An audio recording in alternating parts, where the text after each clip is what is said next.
Olá pessoal, tudo bem? Sejam bem-vindas à primeira parte da nossa aula 00 do curso ESA 2022.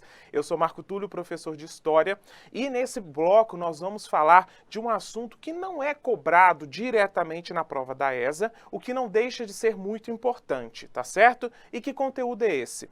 Chama-se da formação do Estado português ao processo de expansão ultramarina. Aqui nós vamos observar alguns pontos importantes acerca da história de Portugal, para em seguida darmos início propriamente à história do Brasil, sobretudo aos períodos pré-colonial e colonial, né, que são o enfoque aqui da nossa aula de hoje, tá certo? Bom, e o que nós vamos ver aqui? Primeiramente, como se deu a formação do Estado português. Em um segundo momento, né, o que contribuiu para que Portugal fosse o primeiro Estado, né, a lançar esforços em favor de um processo de expansão ultramarina, ou seja, as chamadas grandes navegações. Afinal de contas, por que Portugal foi o primeiro? Então nós vamos ver isso hoje aqui também na nossa aula, tá certo? E passando mais adiante, vamos discutir um pouco sobre o que é o mercantilismo e também falar, né, do processo de expansão ultramarina propriamente dito. Quais são as viagens mais importantes que formam, né, este processo de expansão para o além-mar, né, para mares nunca antes navegados, tá certo? Bom, sem mais delongas, vamos começar aqui falando um pouquinho sobre como foi o processo de formação do Estado português. Eu preciso que você preste bastante atenção, este conteúdo não costuma ser cobrado na prova da ESA, tá certo? Ele está contemplado na bibliografia, mas ele não costuma ser cobrado. Então eu preciso mais que você tenha atenção para você compreender, não se preocupe, né, em memorizar datas, nada que não, né, é mais importante você compreender este processo, beleza? Vamos lá? Para começar, pessoal, é interessante a gente observar, né, que em torno do século VIII, a Península Ibérica era bem diferente do que a gente entende hoje como Península Ibérica. Aí você me fala, eu não sei o que é Península Ibérica.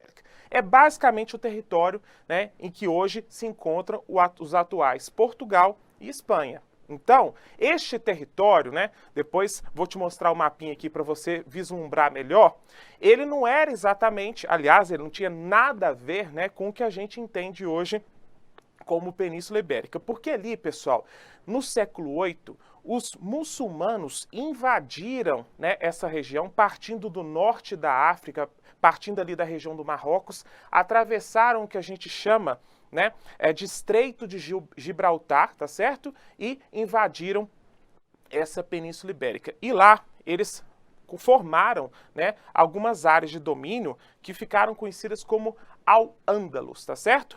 Então eles formaram um território lá, né, implementaram o Islã, só que eles não conseguiram tomar toda a Península Ibérica, porque ao norte nós tivemos alguns reinos cristãos que resistiram à expansão islâmica. Então vamos pensar que isso aqui é a Península Ibérica, tá bom?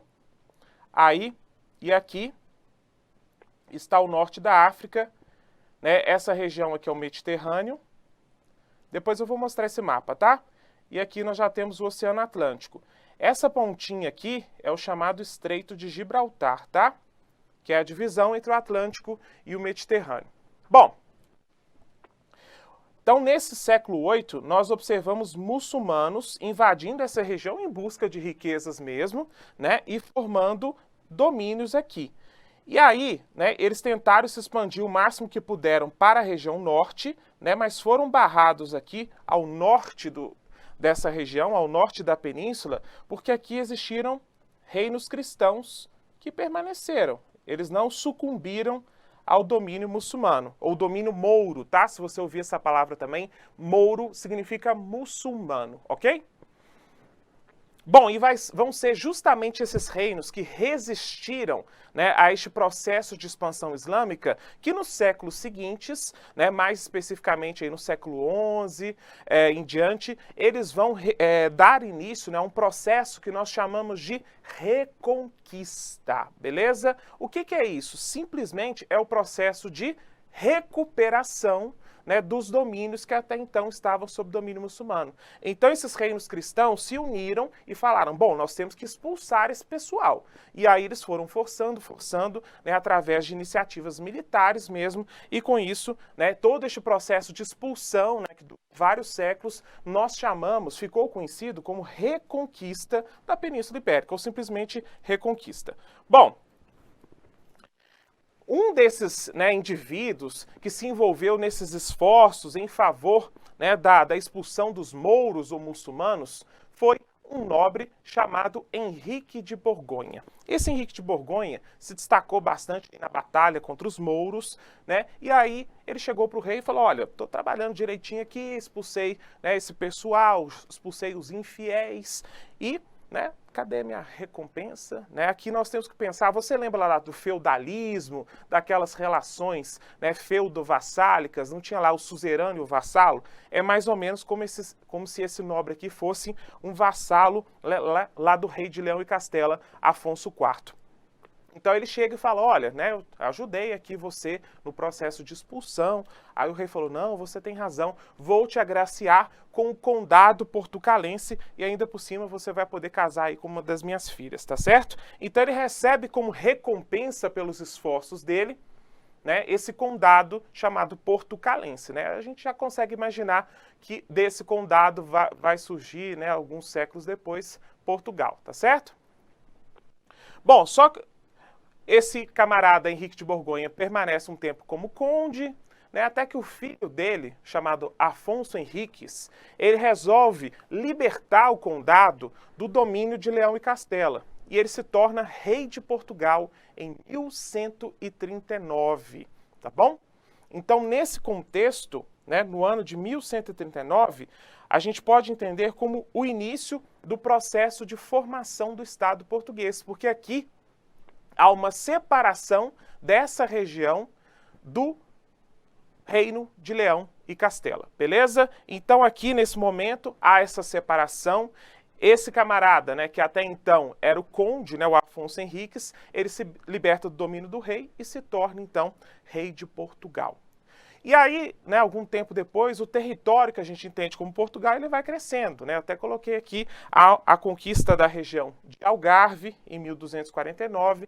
Então, esse território vai crescendo no período seguinte. Não precisa se preocupar com essas datas, com essas informações, né? Eu preciso só que você saiba que, diferentemente da Espanha, Portugal é formado primeiro. Aliás, Portugal é formado antes mesmo do que qualquer outro estado. Trata-se do primeiro estado moderno, a partir do momento em que ele consegue formar fronteiras bem definidas, formar um rei, né, que tem o seu poder expandido ali para todas essas, até os limites dessas fronteiras. Ele consegue organizar um estado, trata-se, portanto, do primeiro estado moderno. Eu preciso só que vocês saibam isso, tá certo?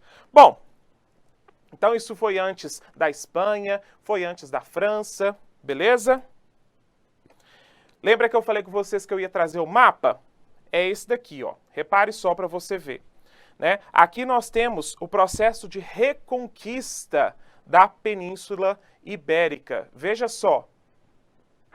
Aqui, mais ou menos em 1150, né, nós temos toda essa região aqui sob domínio muçulmano. Isso tudo aqui, pessoal, é o que a gente chama de Península Ibérica, tá? Eu preciso que vocês saibam dessa informação.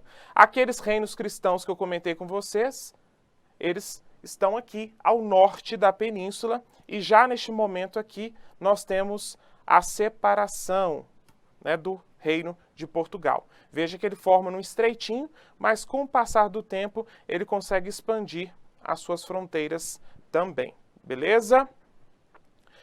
E aí, veja que quando Portugal já formou o seu território, né, aqui já está praticamente o território atual, a Espanha ainda está em processo de formação. Nós temos reinos ainda aqui, ó, Leão e Castela, Navarra, Aragão, e ainda tem domínio muçulmano aqui, que é o Reino Mouro de Granada.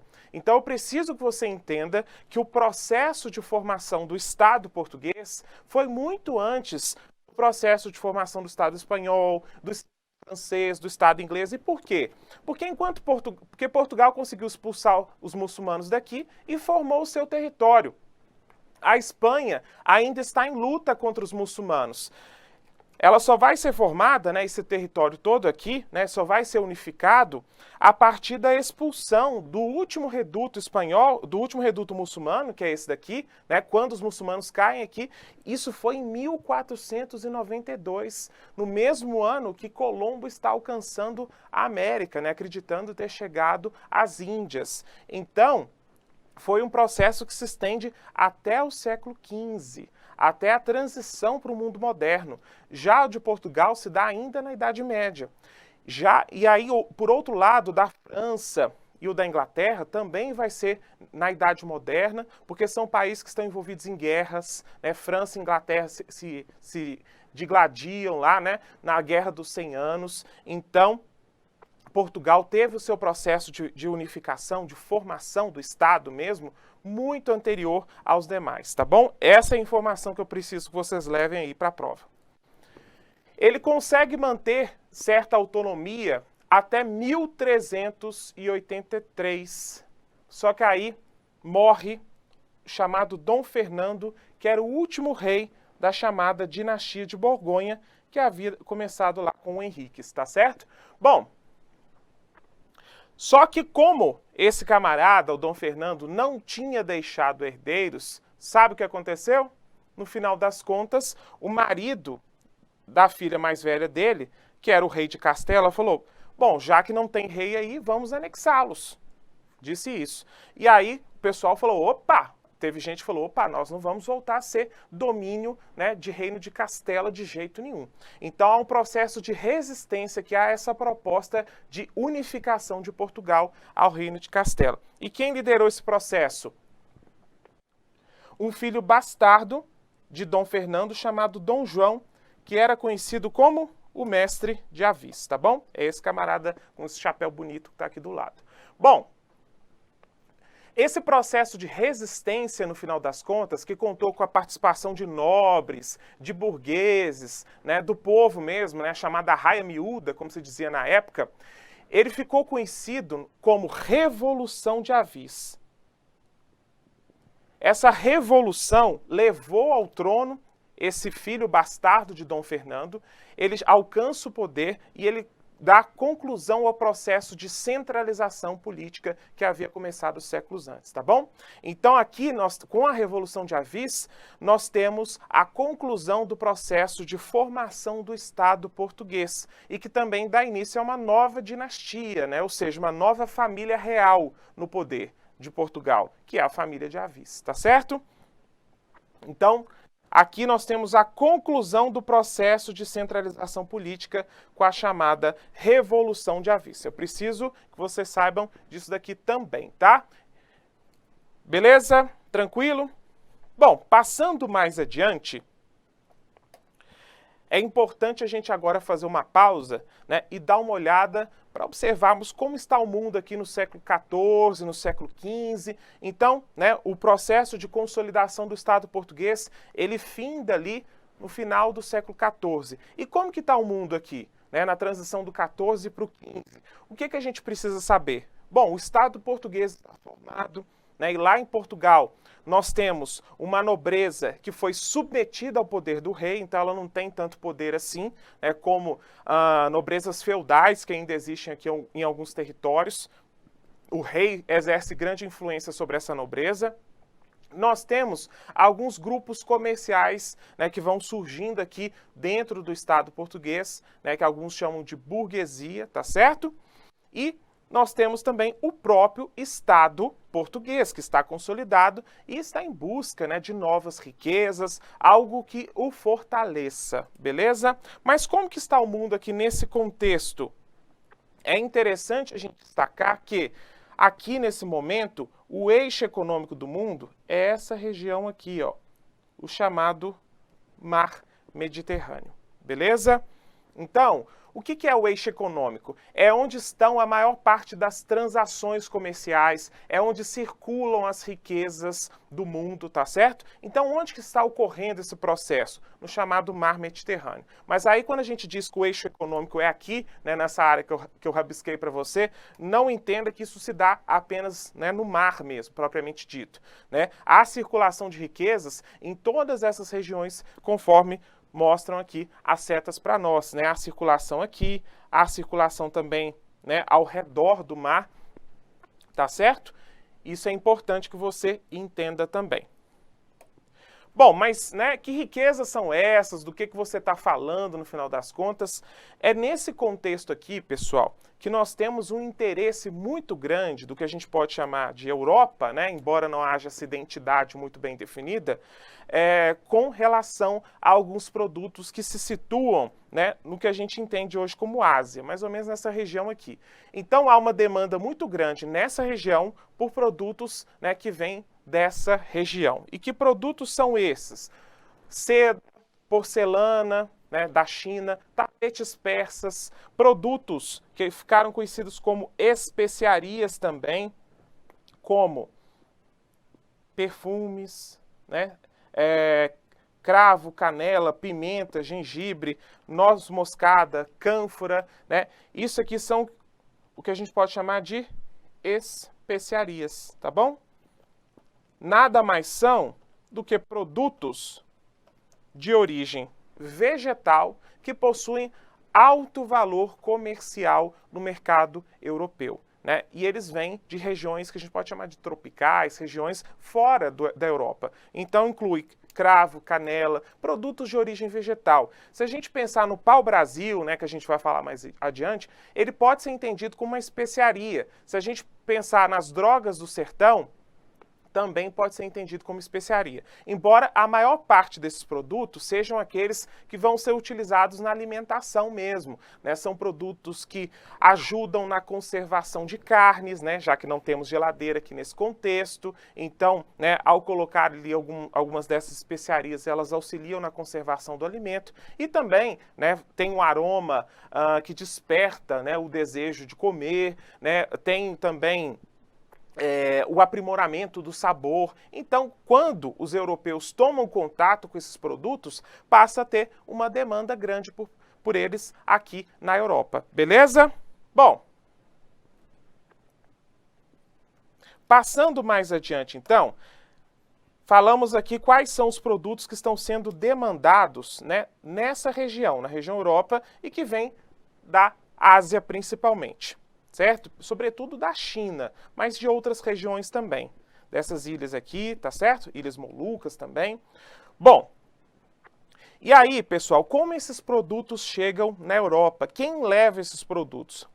Nós temos um controle, né, mais ou menos estabelecido dos muçulmanos nessa região. São eles que monopolizam o mercado. E eles, por sua vez, estabelecem relações comerciais com italianos que estão aqui. Quando digo italianos, são principalmente comerciantes das cidades de Gênova e Veneza, que são os grandes centros econômicos da Europa mediterrânea, tá certo? Então, como que dá esse processo, né, qual é esse trajeto que as especiarias fazem aqui, né, na passagem do século XV para o XVI? Tem um mercador muçulmano que está em alguma região aqui e ele vai, né, deslocar essas mercadorias até o Mediterrâneo, né, onde vão ser comercializadas para mercadores italianos, leia-se, genoveses e venezianos. E aí, no final das contas, esses mercadores italianos, por sua vez, vão se encarregar da distribuição dessas especiarias para outras regiões da Europa Ocidental. Então, imagina o preço, né, que esses produtos chegam lá em Portugal, por exemplo. Né? Vamos pensar lá que tem uma nobreza que adora comer um sazon, brincadeira, né? Adora o cravo, canela, né? Está aí demandando esses produtos, só que quando eles chegam lá, eles chegam com preços impraticáveis, né? No final das contas, os comerciantes portugueses que estão ali, quando eles compram isso dos italianos, o preço já está lá em cima, está disparado, não tem como se obter grandes lucros aqui não, tá certo? Então, perceba que os mercadores muçulmanos, né, em toda essa região aqui, e também mercadores italianos aqui no Mediterrâneo, exercem o monopólio desse mercado de especiarias aqui na passagem da Idade Média para a Idade Moderna. Só lembrando, né, essas mercadorias podem ser canela, pimenta, noz moscada, a milska, né, que até recentemente se utilizava para fazer perfume, acho que hoje o pessoal não gosta muito não, né? Gengibre eu falei, né? Vários produtos aqui, que mais? Cânfora, né? Uma série de produtos, beleza? Então, só para a gente retomar aqui, era mais ou menos esse o trajeto que essas mercadorias faziam, né? Elas saíam do Oriente, eram levadas até o Mediterrâneo por mercadores muçulmanos, ali eram compradas por mercadores italianos, principalmente genoveses e venezianos, e por sua vez se encarregavam da distribuição do restante das mercadorias, né, do restante do caminho para a Europa Ocidental, e lá era comprado por mercadores portugueses, né, só que já chegava com um preço altíssimo no final das contas, né? É interessante dizer que boa parte dessas mercadorias eram pagas em ouro. E aí eu vou mostrar uma coisa para vocês que é interessante. Olha só, a maior parte desse ouro vinha daqui, do norte da África, né, dessa região aqui, beleza? Aqui na proximidade do Saara, né, grandes minas de ouro que eram encaminhadas para o restante da Europa, passando inclusive aqui por Ceuta. Por que eu estou destacando isso? Porque você provavelmente já conhece o nome dessa cidade, né? Lá na frente, né, mais adiante, nós vamos observar que Ceuta é o primeiro local, o primeiro entreposto em que os portugueses tomam, né, no processo de expansão ultramarina. E não é por acaso. Afinal de contas, ali era uma rota importante de circulação de ouro. Então eles pensaram o quê? Bom, se a gente tomar, a gente já tem acesso ao ouro, né? Beleza? Bom,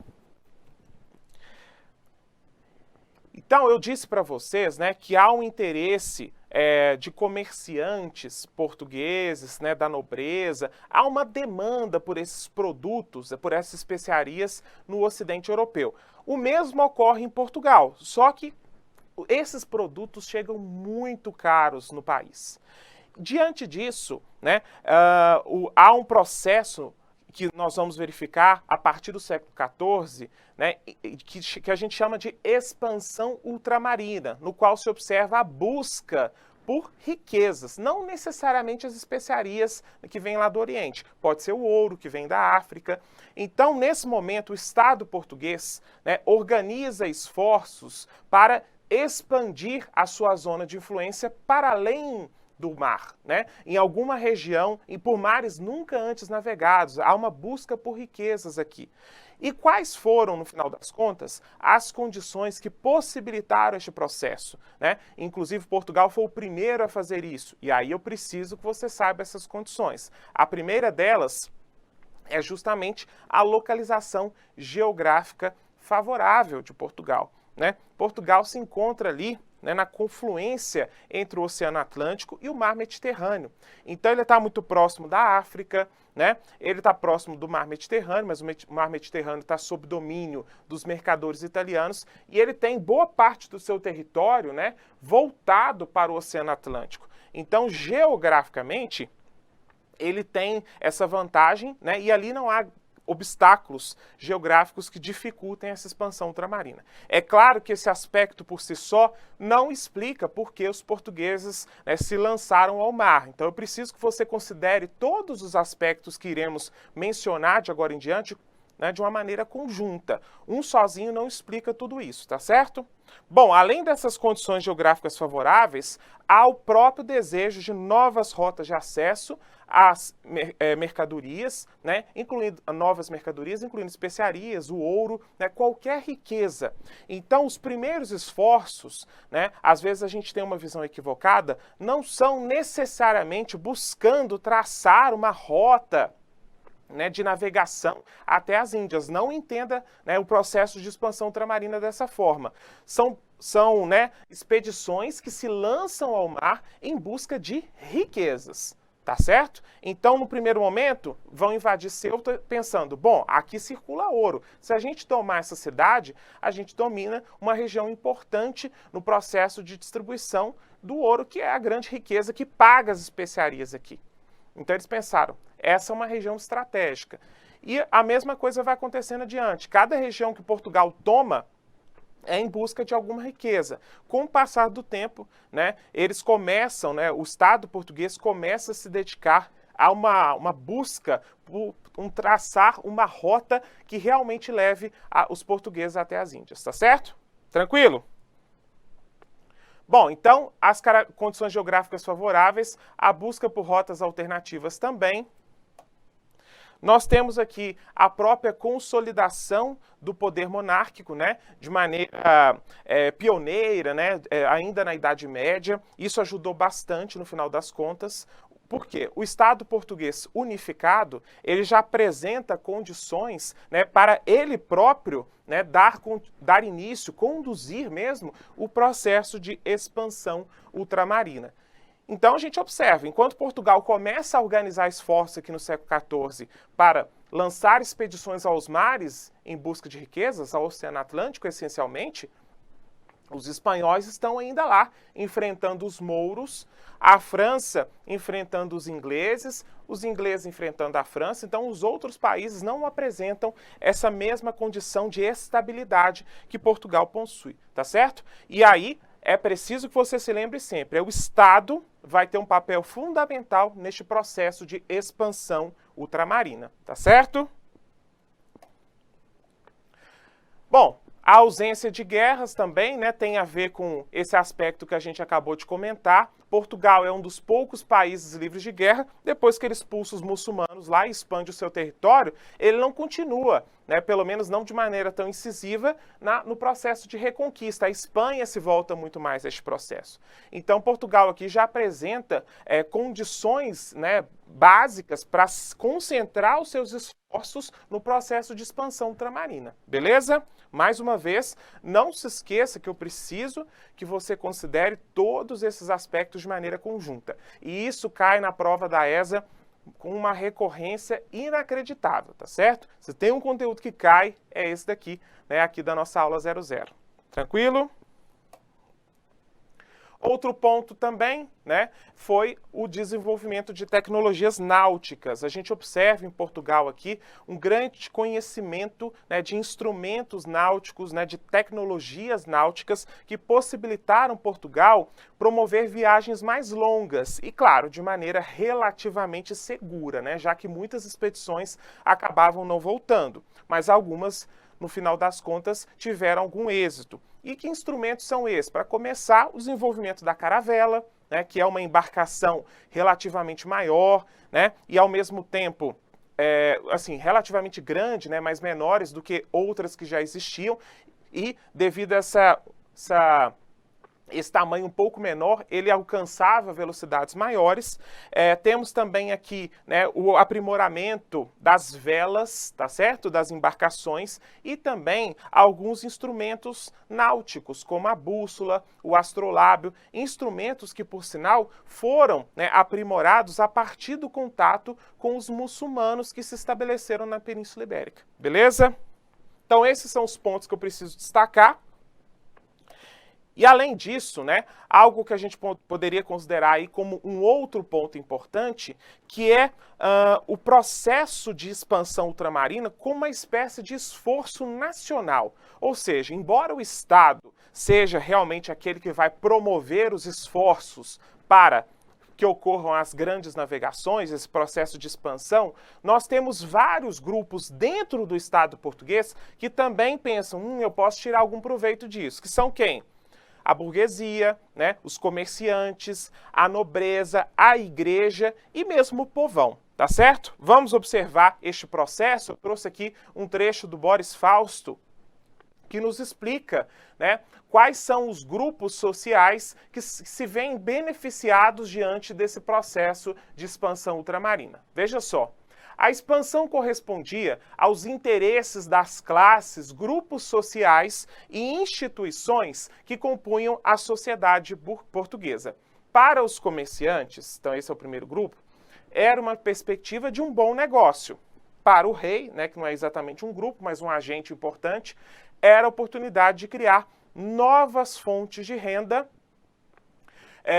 novas fontes de receita, numa época em que os rendimentos da coroa tinham descido muito, além de ser uma boa forma para ocupar os nobres e motivo de prestígio. Para os nobres e os membros da igreja, servir ao rei ou servir a Deus, cristianizando os povos bárbaros, resulta em recompensas e encargos cada vez mais difíceis de conseguir nos estreitos quadros da metrópole. Para o povo, lançar-se ao mar significa, sobretudo, emigrar numa tentativa de uma vida melhor, a fuga de um sistema social opressivo. Daí a expansão ter se convertido numa espécie de grande projeto nacional, ao qual todos, ou quase todos, aderiram e que atravessou os séculos. O que esse texto está nos contando aqui?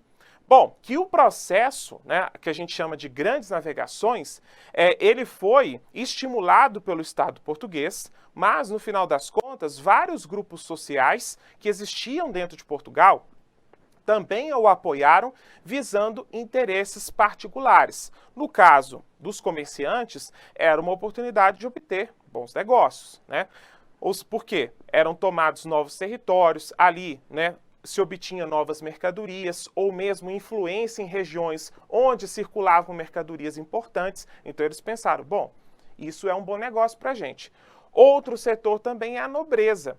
Essa nobreza, vamos pensar na nobreza, pequena nobreza, né, que não são grandes títulos, o pessoal que tem poucas posses, eles pensaram, a partir deste processo, quem sabe eu não consigo, né, um território, quem sabe eu não sou agraciado pelo rei, né, consigo um espaço aí na administração dos territórios que são conseguidos, e com isso, né, eu não tenho até certo prestígio, né, consigo alcançar um prestígio maior, tá certo? Então veja que os nobres também têm interesses próprios aqui.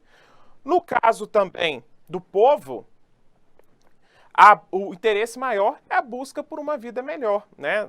A situação já não andava lá das melhores em Portugal, né? Muita gente não passa por boas condições, e aí eles pensam, o que a gente tem a perder no final das contas?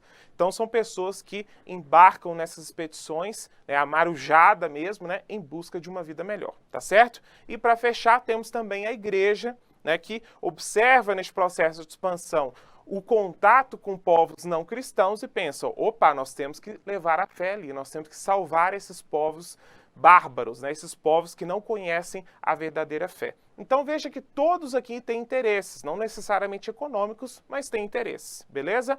E o próprio rei, não podemos deixar de considerar, o interesse maior é expandir a sua influência e aumentar as fontes de receita. Ou seja, qualquer riqueza que for encontrada numa região de influência é do rei, né? Então não expande para a África, não expande para o futuro Brasil. Esses territórios, né, que Portugal incorpora, passa a exercer influência, o que se encontrar ali de riqueza é entendido como parte do Estado português. E por isso deve-se cobrar tributos, gerar receita, tá certo? Tranquilo? Aqui eu trouxe resumido o que a gente já falou sobre os fatores de pioneirismo, tá? Características geográficas favoráveis, desenvolvimento de tecnologias náuticas, consolidação do poder monárquico e a ausência de guerras. É interessante você sempre entender esses processos em conjunto, essas características. Se você quiser puxar mais uma setinha aqui e escrever interesses, né, de nobres, servos, tá? Todos esses grupos sociais que a gente citou, você pode colocar também. né? O outro ponto também seria a busca de mercadorias valiosas, de especiarias, também seria tranquilo colocar isso daí, tá certo? Pessoal, é importante que você entenda que a ideia de riqueza aqui, ela é diferente do que a gente entende hoje como riqueza. Aí você vai me dizer, ué, mas eles não acham que o ouro é valioso? Sim, isso aí não mudou muito não. Só que aqui, o pensamento econômico não é igual. Né? Nós não estamos vivendo no capitalismo aqui, estamos vivendo a transição de um pensamento feudal, certo? Ou seja, as trocas econômicas visavam unicamente a subsistência para outra coisa que a gente não sabe o que vai dar, mas que futuramente nós vamos observar que vai ser o capitalismo. Esse processo de transição nós chamamos de mercantilismo ou mesmo capitalismo mercantil, tá certo? O que é exatamente isso no final das contas? O mercantilismo nós podemos definir como um conjunto de práticas e concepções econômicas que que visam o fortalecimento dos estados, tá certo? E que tomam essas entidades como o principal agente da economia. Então veja que quando eu digo isso, nós não podemos pensar que existe aqui a ideia de livre concorrência, de livre iniciativa, coisas que a gente observa hoje no nosso cotidiano. Né? Então, se você está aí interessado, né, em, não sei, se dedicar a abrir uma startup, né? Sei lá, nem sei direito o que é isso. Você abre uma startup, você vai encontrar concorrentes ali, né, com você também nesse mercado novo aí, seja lá o que isso for, né? Sou um mero professor de história. Só que nessa época não era bem assim, porque a concepção de riqueza aqui, né, em novos territórios, em novos mercados, tudo era visto como domínio do rei. Então, se o Estado português expandiu para o Brasil, qualquer riqueza que for extraída dali pertence, em tese, ao rei de Portugal, tá certo? Então, a noção de propriedade aqui é tudo está em processo de desenvolvimento, tá certo? Bom, eu falei que o mercantilismo, então, envolve práticas, certo? E concepções. Mas quais são essas práticas e quais são essas concepções no final das contas? Bom, eu trouxe aqui para vocês as mais importantes, né? O mercantilismo visa, né, uma das concepções aqui no final das contas o Estado só é forte quando ele tem um grande acúmulo de metais preciosos no seu interior. Aí você fala, opa, não mudou nada então, né? Tá tudo certo. Que diferença faz? Veja como é diferente no final das contas. Nessa época aqui, né, esses esforços, né, de encontrar novas áreas de influência, né, as chamadas grandes navegações, eles visam garantir, como a gente disse, novas receitas para o Estado português, ou seja, obter metais preciosos, obter riquezas, tá certo? Se não for ouro ou prata que vai encontrar, vão encontrar produto que vai ser vendido em troca de ouro. Então esse ouro, a ideia é que ele fique dentro do Estado. A ideia é que quando Portugal, por exemplo, for comercializar, precisar de comprar um produto, né, que vem da França, que vem da Inglaterra, ele deve evitar ao máximo que esse ouro que ele possui, ele se escoe, que ele saia das fronteiras. Na prática, a gente vai ver que hoje é impossível. Você já pensou? Se chega um Estado e diz, olha, a gente não pode comercializar com nenhum outro Estado, né, que não tenhamos, em que nós não vendemos os produtos. Se a gente for comprar, a gente já está perdendo ouro e prata, porque na prática o ouro está indo para outro lugar. É essa a mentalidade da época. Viu como é diferente? Então aqui o que se objetivava é a concentração de metais preciosos em seu interior, porque havia aquela noção de que quanto mais riqueza estivesse dentro do território, mais forte o Estado seria, tá certo? Isso é o primeiro ponto que eu quero destacar com vocês. O segundo ponto, o colonialismo. Ou melhor, vamos começar desse aqui. O segundo ponto, balança comercial favorável, que é exatamente o que eu te disse. Como que faz, no final das contas, para que esse ouro e prata fique concentrado dentro dos limites do Estado português? Vamos tomar o caso de Portugal como exemplo, embora já te adiante que essa concepção mercantilista, ela existe em toda a Europa aqui na transição para a Idade Moderna. Idade Moderna, século XV até o século XVIII, beleza? Então, o que é a balança comercial favorável? É a expectativa, portanto, é uma concepção de que o Estado deve exportar mais e importar menos, porque senão ele não consegue acumular metais preciosos. Então, vamos supor que Portugal, né, compre muitos produtos da Inglaterra, né, e exporte pouco para lá. Na prática, as riquezas que Portugal possui estão escoando para os cofres ingleses. É essa concepção que existia na época, então isso seria uma relação deficitária. O que se busca aqui é uma relação, vamos escrever juntos, superavitária. Superavitária. Uma balança superavitária. Ou seja, que se exporte muito e se importe pouco, beleza? Importe de importar, né? Outro ponto interessante também é o protecionismo alfandegário, que tem tudo a ver com o que a gente falou aqui até agora. Bom, mas no final das contas, como nós vamos garantir, né, que esse processo, né, de fuga de riquezas não aconteça, que se obtenha essa tão sonhada balança comercial favorável superavitária? Através do protecionismo alfandegário. Ou seja, nós precisamos taxar, sobretaxar os produtos que vêm de outras regiões, que vêm da Inglaterra para Portugal, que vêm da Espanha, né, dos reinos ali de Espanha para Portugal, que vêm da França para Portugal. Então esses produtos que chegam, eles precisam custar muito, precisa taxá-los, para que quando eles cheguem, eles não tenham condições de competir com os produtos que aqui estão e evite, né, a fuga de metais preciosos dos domínios portugueses, tá certo? Então essa é a concepção que a gente chama de protecionismo alfandegário. É claro que até hoje, né, os estados contemporâneos, Brasil, Estados Unidos, em alguma medida eles adotam medidas protecionistas, ou seja, que visa a valorização da sua produção interna. Certo? Mas nesse contexto aqui, essa política protecionista é levada ao máximo. Não há intenção de estabelecer livre concorrência dentro do território, não. Nós temos que favorecer, criar um sistema tributário que impeça os produtos que aqui desembarcam, né, de levar embora as nossas riquezas, tá certo? A ideia é essa. Outro ponto importante também é a concessão de monopólios. O que é isso?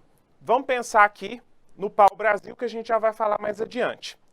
O pau-brasil, os portugueses já o conheciam da Ásia, mas quando chega na América Portuguesa, eles se deparam com grandes áreas, né, que possuem florestas de pau-brasil, no final das contas. Aí a primeira coisa que o rei faz, isso é meu. Isso é meu. Tudo que foi encontrado aí é meu. Bom, mas aí como é que vai fazer para explorar? Porque o rei não pode sair lá de Portugal, né, atravessar o Oceano Atlântico e vir, né, ficar lá cortando para o Brasil, não. Como é que faz, então, no final das contas? Ele concede monopólios de exploração. Então ele chega para o camarada e fala, olha, você sozinho, ou, né, mais de uma pessoa, ou mesmo um organismo, né, um conjunto de comerciantes, você vai ter ou vão ter o monopólio de exploração sobre um determinado produto. Com isso, ele garante que tudo que for extraído ali, parte, de fato, vai ficar para quem está extraindo, mas outra parte vai ficar diretamente para ele. É o que a gente vai chamar depois, né, de estanco. Tem tudo a ver, tá? Então o estanco, quando a gente diz que o rei tem o estanco do pau-brasil, é porque ele detém toda essa riqueza. E aí ele concede a terceiros a possibilidade de exploração, mas sempre para obter receita para o próprio Estado português, tá certo? Então, não é que ele vende, tá? Quando você recebe a concessão, o pau-brasil não é seu. Você tem o direito de exploração, mas você tem que repassar em parte de impostos para a coroa, ok? E, por fim, o colonialismo, que nada mais é do que buscar a formação de colônias, né, de áreas de onde se possa explorar as riquezas encontradas, cultivar novas riquezas, né, a gente vai ver os dois casos no Brasil, e mesmo, né, submeter aquela região, né, aos seus habitantes, aquelas riquezas encontradas, a uma lógica que a gente vai chamar de pacto colonial ou exclusivo metropolitano. Eu vou explicar mais adiante para vocês com detalhes, mas nada mais é do que, olha, vocês aí que estão dentro da colônia, todas as riquezas que você encontra só podem ser comercializadas com a sua metrópole, ou seja, o Estado europeu no qual que exerce influência sobre aquela colônia. Então, se a gente pensar no Brasil, qual é a nossa metrópole? Portugal. Se a gente pensar na região do México, qual é a metrópole correspondente? Espanha. Se a gente pensar no Haiti, qual é a metrópole correspondente? França, tá certo? Então, é basicamente a metrópole chegar para essas regiões e dizer, olha, tudo que vocês produzem de riqueza, tudo que vocês encontrarem, vocês só podem, né, comercializar para nós, que somos a sua metrópole, para os comerciantes metropolitanos. Em compensação, precisou de um produto manufaturado, né, precisou de sapato, precisou de livros, do que for, perfumes, vocês só podem adquirir esses produtos que vêm da Europa, né, já que estão proibidos de fazer na colônia, de comerciantes metropolitanos também. Então, cria esse enquadramento, essa submissão aos interesses da metrópole. Beleza? Bom, pessoal, com isso eu fecho aqui o nosso primeiro bloco. Espero que tenha ficado claro, né? Eu preciso que você saiba o que são essas práticas mercantilistas, porque isso não aparece diretamente na prova da ESA. Provavelmente não vão te cobrar quais são as práticas, o que é mercantilismo, mas parte-se do pressuposto de que você entende isso. Tá? Então, esse assunto que a gente acabou de ver vai estar presente em questões que envolvem outros pontos, né? O pau-brasil, envolve a exploração do açúcar, isso aqui está implícito lá, tá certo? Outro ponto que eu, de fato, preciso que você tenha bastante atenção são os fatores que contribuíram para este processo de expansão ultramarina, portuguesa. Porque Portugal foi o primeiro estado português, porque Portugal foi o primeiro estado europeu, perdão, a se lançar aos mares em busca de novos territórios de influência e novas riquezas. Beleza? Bom, fechamos aqui a nossa primeira parte teórica. No bloco seguinte, nós vamos continuar tratando aqui deste processo de expansão, agora mencionando mesmo as etapas, beleza? Vejo você lá, um abraço, tchau!